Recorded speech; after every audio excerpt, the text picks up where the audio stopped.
Assalamualaikum warahmatullahi wabarakatuh.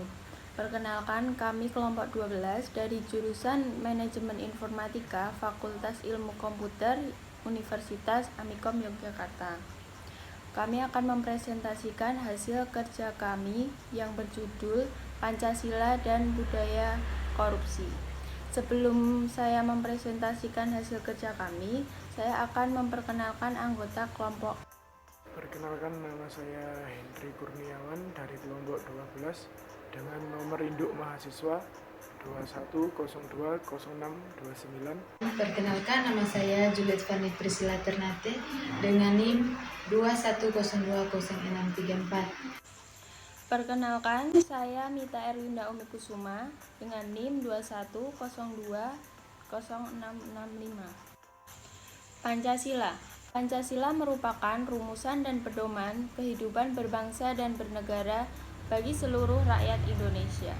Pancasila terdiri atas 5 sila, yaitu 1. Ketuhanan yang Maha Esa, 2. Kemanusiaan yang adil dan beradab, 3. Persatuan Indonesia, 4. Kerakyatan yang dipimpin oleh hikmat, kebijaksanaan dalam permusyawaratan perwakilan, 5. Keadilan sosial bagi seluruh rakyat Indonesia. Apa itu korupsi? Korupsi adalah pengingkaran terhadap nilai-nilai kemanusiaan dan keadilan karena dia menyalahgunakan wewenang untuk memperkaya diri sendiri. Korupsi juga menciptakan kemiskinan, penderitaan, dan penghinaan terhadap Pancasila. Penyebab korupsi yaitu yang pertama, keserakahan, karena orang serakah tidak akan ada habisnya. Dia akan selalu menginginkan lebih dan lebih. Yang kedua, gaya hidup konsumtif atau berlebihan.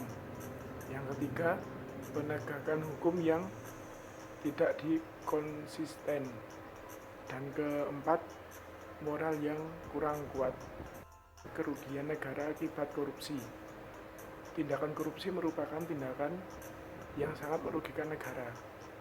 Korupsi mengakibatkan 1. Melambatnya ekonomi negara. Yang kedua, menurunnya investasi. Yang ketiga, meningkatnya kemiskinan. Yang keempat, meningkatnya ketimpangan pendapatan. Selain itu, korupsi juga dapat menurunkan tingkat kebahagiaan masyarakat di suhu negara. Jenis-jenis korupsi terbagi menjadi dua bagian. Yang pertama, korupsi suap menyuap, dan yang kedua, korupsi penggelapan jabatan. Korupsi suap menyuap sendiri merupakan tindakan pemberian uang atau menerima uang, hadiah yang dilakukan pejabat pemerintah untuk melakukan atau tidak melakukan sesuatu yang bertentangan dengan kewajibannya, sebagaimana perbedaan hukum formil dan material. Contohnya dari korupsi suap menyuap seperti adanya seorang pejabat negara yang mempunyai posisi jabatan tinggi, kemudian memberikan suap menyuap kepada hakim, pengacara, atau advokat. Yang kedua, korupsi penggelapan jabatan. Jenis korupsi ini yang sering dilakukan yaitu penggelapan jabatan. Penggelapan sendiri berarti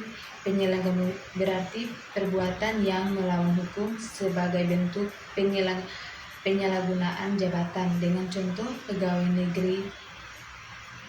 negeri menyalahgunakan uang atau memberikan penyalahgunaan uang yang ditugaskan untuk menjalankan suatu jabatan umum secara terus-menerus atau untuk sementara. Pancasila sebagai solusi korupsi. Pancasila sebagai solusi korupsi terbagi menjadi dua, yaitu solusi pertama dengan arti Pancasila sebagai dasar filosofi negara yang mengatur dan menata penyelenggaraan negara. Solusi yang kedua dengan arti Pancasila juga hadir sebagai solusi korupsi di Indonesia karena Pancasila merupakan sumber dari segala sumber hukum. Inilah isi presentasi kami dari kelompok 12. Kurang dan lebihnya kami mohon maaf. Akhir kata saya ucapkan wassalamualaikum warahmatullahi wabarakatuh dan selamat siang.